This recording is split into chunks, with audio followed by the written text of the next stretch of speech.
ইমান সম্পৰ্কে নবী কৰিম সাল্লাল্লাহু আলাইহি ওয়াসাল্লামেৰ এটা হাদিস।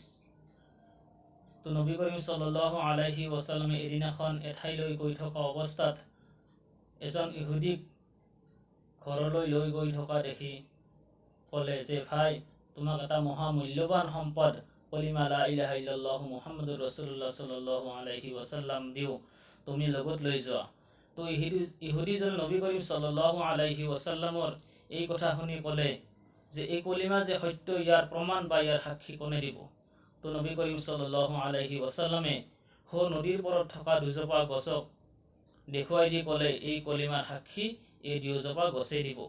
তো নবী কৰিম সাল্লাল্লাহু আলাইহি ওয়াসাল্লামে গছ দুজোপাক ওচৰলৈ মাতি আনি এই কলিমাৰ সাক্ষী দিবলৈ ক'লে। তো লগে লগে সেই দুজোপা গছে কি কৰিলে, লগে লগে মাটি ফাটি সিপাৰে সৈতে দুজোপা গছে নবী কৰিম সাল্লাল্লাহু আলাইহি ওয়াসাল্লামৰ ওচৰলৈ আহি এই কলিমাবোৰৰ এবাৰ দুবাৰ নহয় তিনিবাৰকৈ ইয়াৰ সত্যতা, ইয়াৰ প্ৰমাণ, ইয়াৰ সাক্ষী দি নিজৰ স্থানলৈ উভতি গৈ আগৰ অৱস্থাত থাকিল।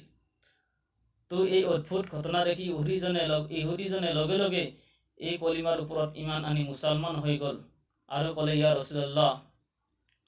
আৰু সেই ইহুদীজনে ক'লে নবী কৰিম সাল্লাল্লাহু আলাইহি ওয়াসাল্লামক ক'লে যে মই মোৰ ঠাইলৈ গৈ মই সকলো মানুহক এই কলিমাৰ ওপৰত ইমান আনিবলৈ আহ্বান জনাম, আৰু যিসকল ব্যক্তি ইমান আনিব বিচাৰিব তো মই সেইসকল ব্যক্তিক আপোনাৰ ওচৰলৈ লৈ আহিম, আৰু যিসকল ব্যক্তি ইমান নানিব তো মই অকলে সকলো ত্যাগ কৰি আপোনাৰ ওচৰত আপোনাৰ খেদমতত দিন কটাম। তো আল্লাহ তাবাৰক তাআলাই ইৰশাদ কৰিছে যে পৰিপূৰ্ণ যিসকল ব্যক্তি ইমান আনিব তো ইমানৱালা ব্যক্তিসকলক আল্লাহ পাক ৰব্বুল ইজ্জতে দুনিয়া ও আখিৰাত ফালাই দান কৰিব, অৰ্থাৎ কামিয়াবী নসিব কৰাব। তো তাৰ ভিতৰত শৰ্ত এইটোৱে যে সেইসকল ব্যক্তিৰ ইমানৰ ভিতৰত কোনো ধৰণৰ শিৰিক থাকিব নালাগিব, কাৰণ শিৰিক আল্লাহ তাবাৰক তাআলাই কেতিয়াও মাফ নকৰে।